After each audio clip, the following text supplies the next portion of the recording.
Bonsoir les amis, nous sommes le mercredi 26 août 2020 et ce soir je vais essayer de vous faire deux émissions parce que celle-là je voudrais bien la spécifier sur les masques parce que ce gouvernement nous impose les masques partout, en entreprise à partir du 1er septembre et j'espère sur tous les plateaux de télé et parce que sinon on ira devant les tribunaux, hein, messieurs les journalistes, faut pas vous croire au-dessus du lot, hein, vous êtes des personnes lambda tout comme moi, donc si les masques sont obligatoires dans des lieux clos, eh ben, vous en porterez. Hein. Vous n'êtes pas immunisé contre le Covid, vous n'êtes même pas immunisé contre la stupidité, donc imaginez. Ils veulent faire porter surtout des masques à nos enfants. Mais sur quelles études scientifiques se basent-ils? Puisque ça fait depuis le début de cette crise qu'ils disent qu'ils se basent sur des études. On l'a vu pour l'hydroxychloroquine, bien que aujourd'hui, je pense que c'est par lot de 3 études qui sont publiées sur les bienfaits de l'hydroxychloroquine contre le Covid et le gouvernement fait toujours la sourde oreille. Vous savez pas lire, il y a quelque chose qui va pas, ou franchement les Français, réveillez-vous, quoi. Vous voyez pas qu'on se moque de vous, on se moque de vous.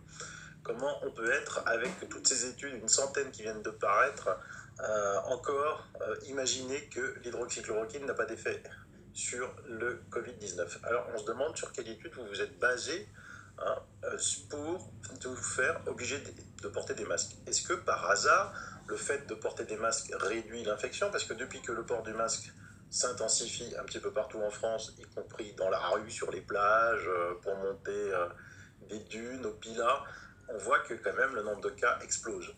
Donc il y a un problème. Donc on va voir s'il y a des études. Donc là, les directives du CDC. Alors qu'est-ce que c'est le CDC? C'est le Centers for Disease Control and Prevention. C'est l'organisme américain, hein, qui gère. Il indique que le port d'un masque pendant une exposition prolongée au coronavirus n'empêchera pas une nouvelle infection. On dit, ah bon, mais qu'est-ce qui se passe? Pourquoi il dit ça, lui? Les directives du Centers for Disease Control and Prevention stipulent que ceux qui entrent en contact étroit avec une personne atteinte du coronavirus pendant plus de 15 minutes pourraient propager le virus, que l'une ou l'autre des parties porte un masque. Là, on fait juste une petite parenthèse. Excusez-moi, un cours d'école, ça dure bien 1 heure, non? D'accord, juste pour savoir. Vous vous demandez ce que le CDC pense vraiment des masques. Leur conseil sur la mise en quarantaine après une exposition à une personne atteinte de Covid indique explicitement si la personne infectée ou exposée portait des masques n'a pas d'importance, a tweeté dimanche l'ancien journaliste du New York Times, Alex Berenson. Mon masque ne protège personne, le vôtre aussi. Merci d'avoir clarifié cela, a-t-il ajouté en accompagnant des captures d'écran. Le port des masques faciaux pour arrêter la propagation du coronavirus a suscité un débat dans tous les pays. Le CDC et les principaux médecins américains tels que le docteur Anthony Fauci ont plaidé pour l'utilisation des masques. Déjà, si lui il plaide pour l'utilisation des masques, ça veut dire qu'il faut faire l'inverse, quoi. Parce que c'est aussi lui qui a interdit l'hydroxychloroquine, c'est aussi lui qui est pro-vaccin de Bill Gates, c'est aussi lui qui est pro-Remdesivir, on a encore vu dans les études d'hier, qui n'apportent rien, affirmant qu'ils sont essentiels. Il dit que c'est essentiel. Ah bon? Pourtant, le CDC a publié une méta-analyse en mai 2020. Je ne vous parle pas de mai 1940, hein, mai 2020. De 14 essais contrôlés et prolongés étudiant les effets de l'utilisation de masques. L'étude n'a trouvé aucune réduction du taux de cas de grippe. Le virus de la grippe, le virus du coronavirus, c'est stricto sensu la même chose, c'est-à-dire en termes de taille, hein, confirmé, et en termes de propagation, confirmé en laboratoire. Et donc on y va sur cette étude, méta-analyse, je vous la mets, hein, dans les liens. Hein. Je l'ai donc traduite en français. Il y a eu 3 pandémies de grippe au XXe siècle, il y en a une jusqu'à présent au XXIe siècle. Les autorités sanitaires locales, nationales et internationales mettent régulièrement à jour leur plan pour atténuer la prochaine pandémie de grippe à la lumière des dernières données disponibles sur l'efficacité des diverses mesures de contrôle pour réduire la transmission.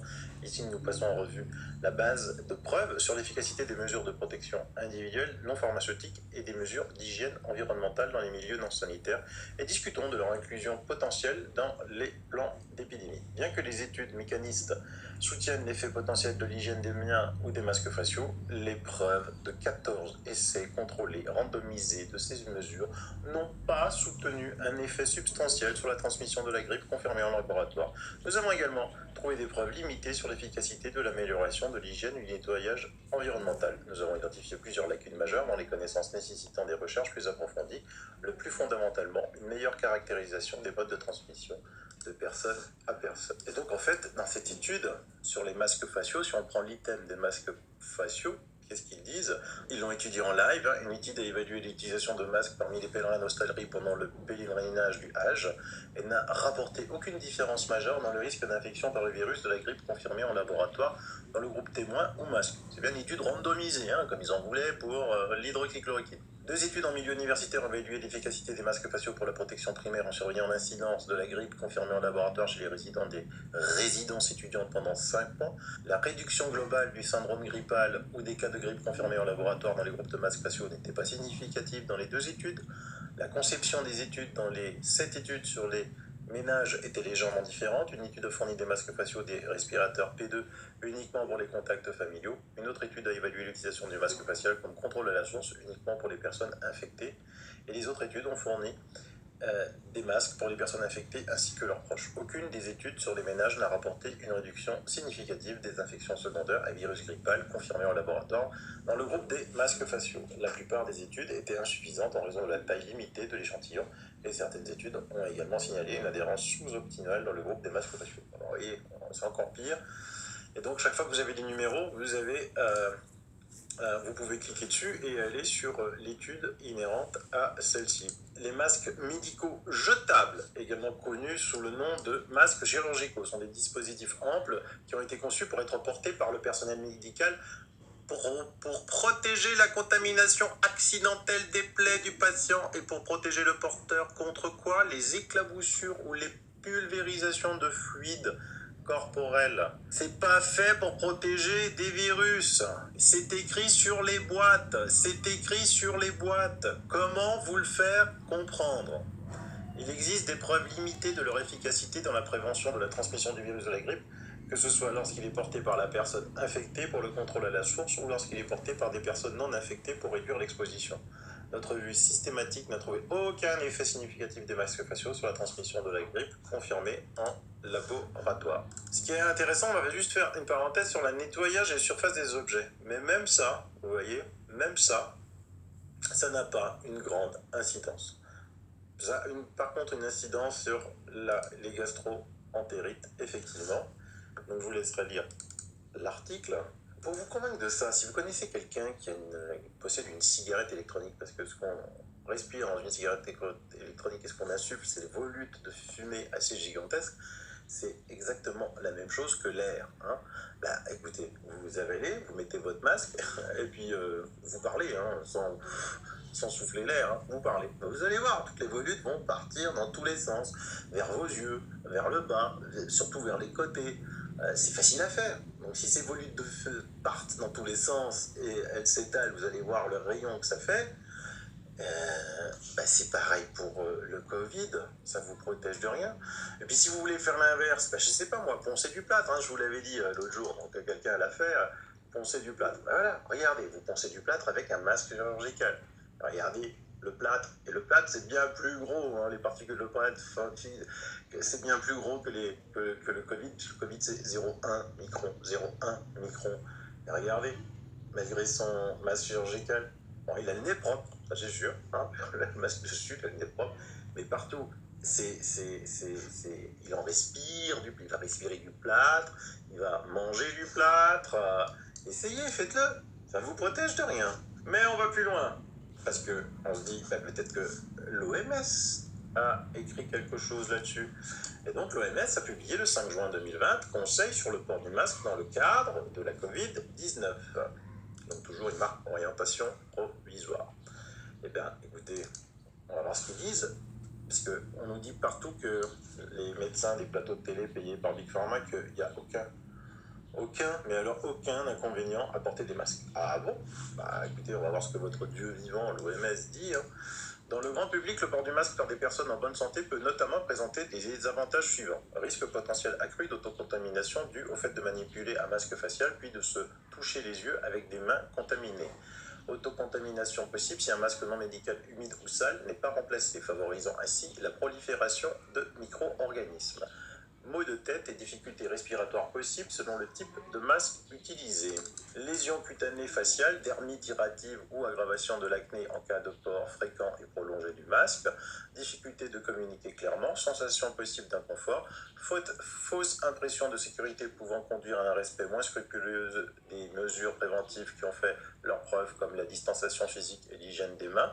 Port du masque mal supporté notamment par le jeune enfant. Problèmes liés à la gestion des déchets.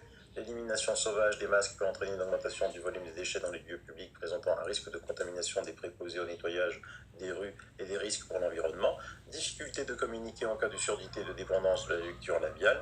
Désavantages de difficultés liées au port du masque éprouvés par les enfants, les personnes atteintes de troubles mentaux, de déficiences développementales, les personnes âgées atteintes de déficiences cognitives, les asthmatiques ou les personnes souffrant d'affections respiratoires chroniques, les personnes ayant récemment subi un traumatisme facial ou une intervention chirurgicale orale ou maxillofaciale, ainsi que celles qui vivent dans un environnement chaud et humide. Si le port du masque est recommandé pour le grand public, les décideurs politiques devraient communiquer clairement le but recherché. On ne sait pas. Indiquer où, quand et comment le porter et le type de masque à utiliser. On ne sait pas. Expliquer les résultats que le port du masque permettra ou ne permettra pas d'atteindre. Préciser clairement que le port du masque s'inscrit dans le cadre d'une série de mesures aux côtés de l'hygiène des mains, de la distanciation physique et d'autres mesures, toutes nécessaires et qui se renforcent mutuellement. Former la population au port du masque. Alors là, jamais fait. Et indiquer aux gens quand et comment le porter en toute sécurité. Voir les sections sur la gestion et l'entretien des masques. C'est-à-dire comment le mettre, le placer correctement, l'enlever, le laver et le jeter. Et jamais fait. Examiner la faisabilité du port du masque, les questions d'approvisionnement et d'accès à l'acceptation sociale et psychologique. Ils s'en foutent complètement. De comportements qui consistent à porter ou ne pas le porter tel ou tel type de masque dans tel et tel contexte. Continuer à recueillir les données scientifiques sur l'efficacité du port du masque, ils n'ont jamais fait, y compris les différents types et marques qu'ils s'en foutent, dans des contextes autres que les soins de santé. Et évaluer l'effet positif, négatif ou autre du port du masque par le grand public, ils s'en foutent complètement, pourvu que tu le portes. Et les médecins de plateau qui disaient qu'il ne pouvait y avoir aucune contre-indication au port du masque. Et là, on en voit plein. Dicté par l'OMS, hein, pas par Sylvain Notre-Tas, c'est l'OMS, je vous mets le lien, vous pouvez y aller, le document il est assez volumineux. Hein. Et donc, les CDC disent que ça ne sert à rien, qu'ils n'ont jamais rien trouvé. Donc pourquoi embêter les gens avec ce port du masque?